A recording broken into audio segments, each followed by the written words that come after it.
اور ہماری ڈگری اللہ کے نبی نے ہمیں دی ہے صلی اللہ علیہ وآلہ وسلم. بلغوا عنی ولو آیہ، صحیح بخاری، پہنچا دو میری طرف سے اگرچہ تمہیں ایک آیت ہی آتی ہو نا، آگے پہنچا دو.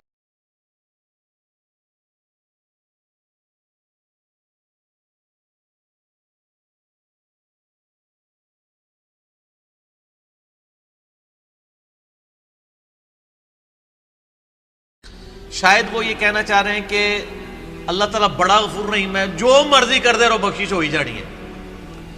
تو سر اگر یہ کسی کا کانسیپٹ ہے نا تو اس کو قرآن کی الف بے نہیں پتا.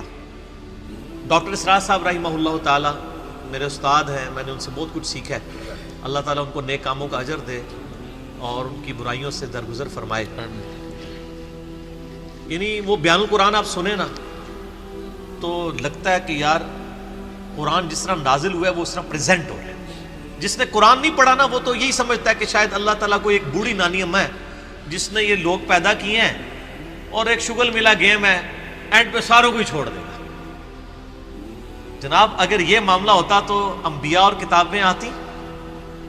امام محمد غزالی نے کیمیائے سعادت میں لکھا ہے کہ جو علماء ممبروں پہ چڑھ کے لوگوں کو یہ بتا رہے ہیں نا کہ اللہ تعالیٰ بڑا غفور الرحیم ہے، وہ سب کو بخش دے گا چاہے جس طرح کی مرضی زندگی گزارو، وہ اصل میں یہ بتانا چاہ رہے ہیں کہ اللہ تعالیٰ کے پیغمبر جھوٹے تھے نعوذ باللہ، ان کے ساتھ جو کتابیں نازل ہوئیں، یہ اس میں جو وعیدیں آئی ہیں کہ جو نافرمان ہیں ان کو دوزخ میں جھونکا جائے گا، یہ سب کا سب جھوٹ ہے اور وہ یہ صحیح کہہ رہے ہیں. پھر امام غزالی کہتے ہیں ایسے علماء واجب القتل ہیں.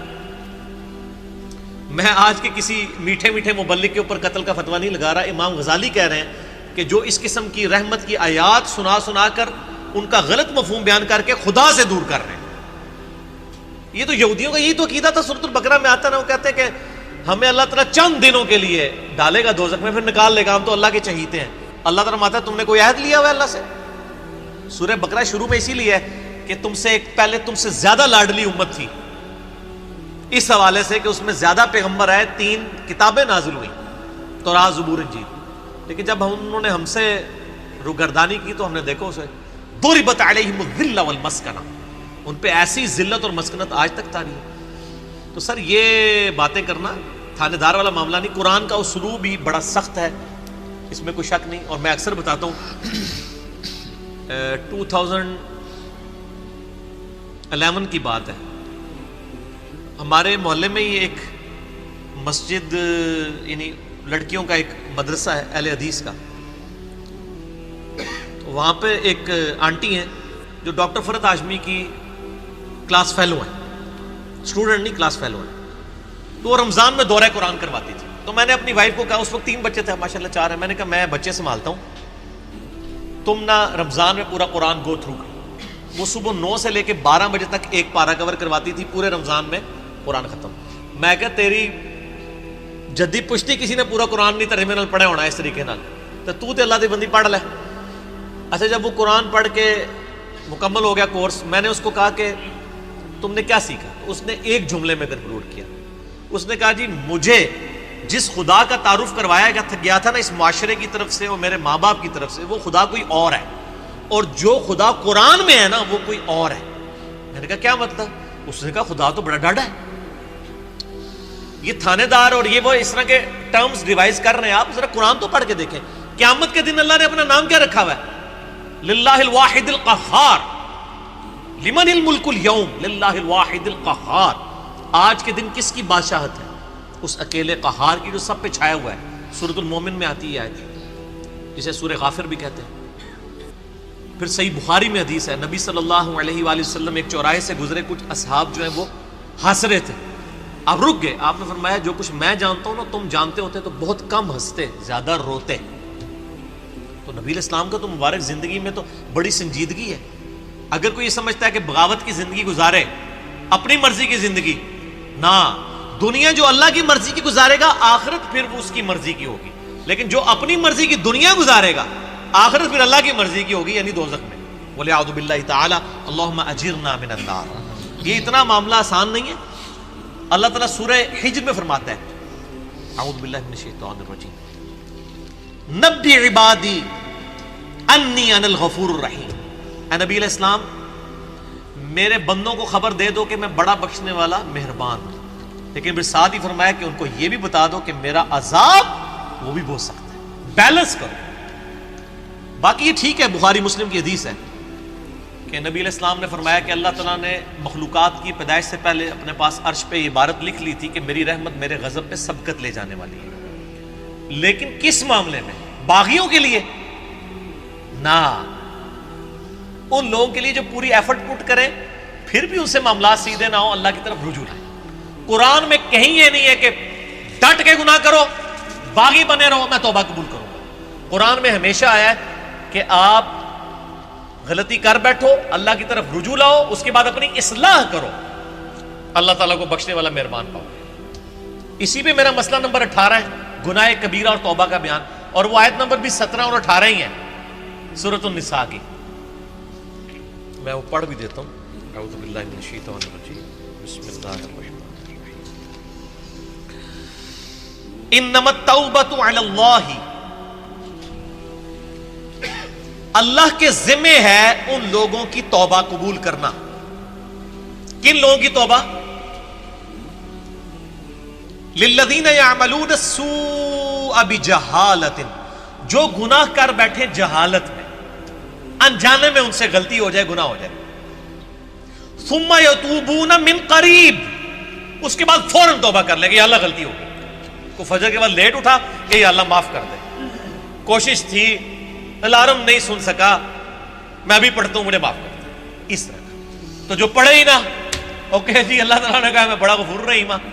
پورے قرآن میں میرا چیلنج ہے، طارق جمیل صاحب کو بھی میں ان کی بڑی عزت کرتا ہوں، بلکہ سب سے زیادہ میں نے ان کا دفاع کیا ہے جب ان کے خلاف ناسبیوں نے بھونکنا شروع کیا ہے. میں ان سے بڑی محبت کرتا ہوں، میں ایسٹ سمجھتا ہوں امت کے لیے. لیکن میں طارق جمیل صاحب سے پوچھتا ہوں پورے قرآن میں کہاں لکھا ہے کہ باغی رہو تو میں معاف کروں گا؟ قرآن تو کہہ رہا ہے اللہ کے ذمہ ان لوگوں کی توبہ کا قبول کرنا ہے جو جہالت میں گناہ کر بیٹھے.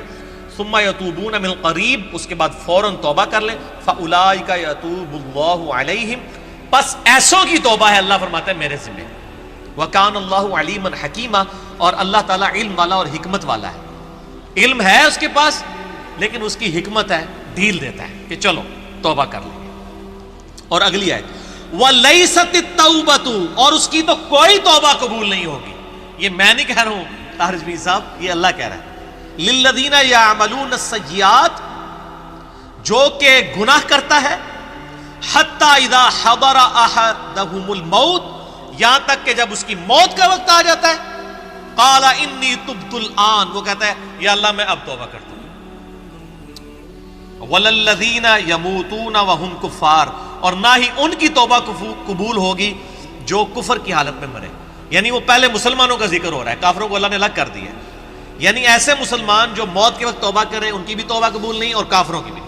اولئک اعتدنا لهم عذابا الیما، ایسے لوگوں کے لیے ہم نے دردناک عذاب تیار کر رکھا ہے. اللہم اجرنا من النار، اللہم اجرنا من النار، اللہم اجرنا من النار.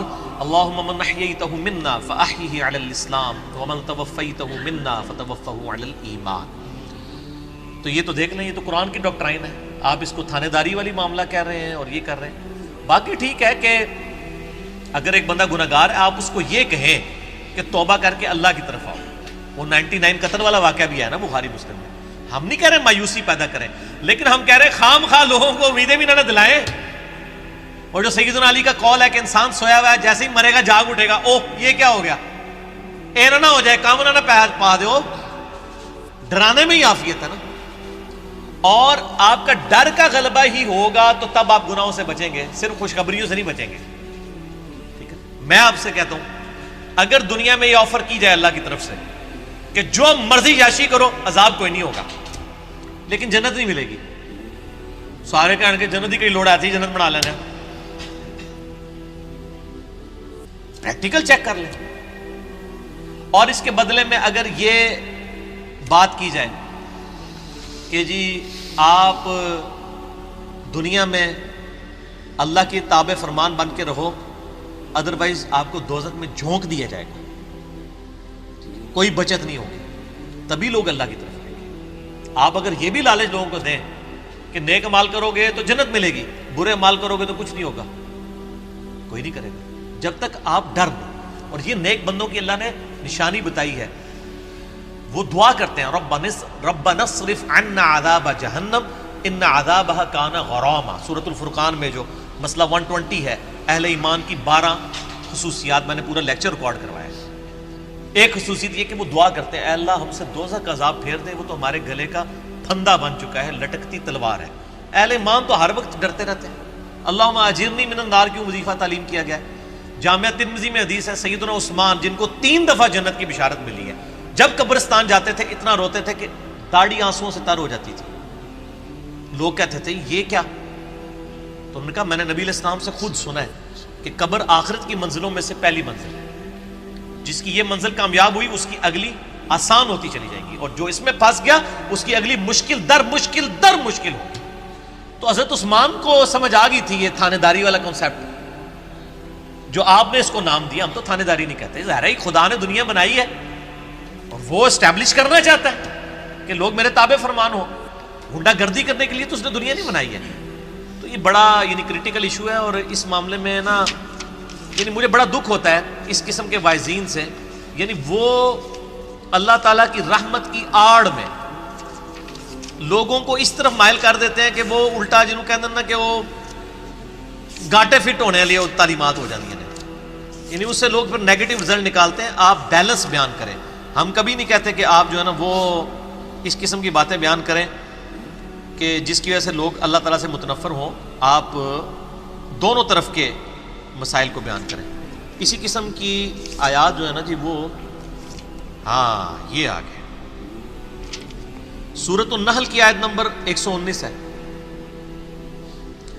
ثم ان ربک للذین عملوا السوء بجہالۃ، پھر اس کے بعد تمہارا رب ان لوگوں کے بارے میں جو جہالت میں گناہ کر بیٹھے، جو لوگ ثم تابو اس کے بعد وہ توبہ کر لیں، من بعد ذالک گناہ کرنے کے بعد، واصلحوا اور اپنی اصلاح کر لیں، ان ربک من بعدھا لغفور الرحیم، بے شک اللہ تعالیٰ اس کے بعد ضرور غفور رحیم ہے. کس کے بعد؟ جو اللہ کی شرطیں پوری کرے گا. کیا شرط ہے؟ جہالت میں گناہ ہوا، پھر اس کے فوراً توبہ کی اور اپنی اصلاح بھی کر لی. خالی چھڑی توبہ نہیں. یا ایھا الذین آمنوا توبوا الی اللہ توبۃ نصوحا، اے ایمان والو اللہ کی طرف ایسی توبہ کرو جیسا کہ توبہ کرنے کا حق ہے. اب یہ ڈاکٹرائن کلیئر ہوگی. جو توبہ کرے وہ اصلاح کرے، ان ربک بے شک تیرا رب من بعدھا اس کے بعد لغفور رحیم ضرور بخشنے والا مہربان ہے. میرا چیلنج ہے، قرآن میں کہیں یہ نہیں ہے کہ آپ باغی ہو جائیں اسی طرح زندگی گزاریں. ترمذی میں روایت ہے کہ موت کے غرغرے سے پہلے توبہ قبول، لیکن کس کو پتہ ہے کہ کس وقت موت کا غرغرہ آ جائے گا. تو اس قسم کی باتوں سے ڈیسیو نہیں ہونا چاہیے. ایسے وائزین کی ان کو بھی سمجھانا چاہیے. اور میں ان سے یہ کہوں گا قرآن پڑھیں تو آپ کو پتہ چلے گا کہ آپ کی ڈاکٹرائن جو ہے وہ بالکل کتاب و سنت کے خلاف ہے. ٹھیک ہو گیا.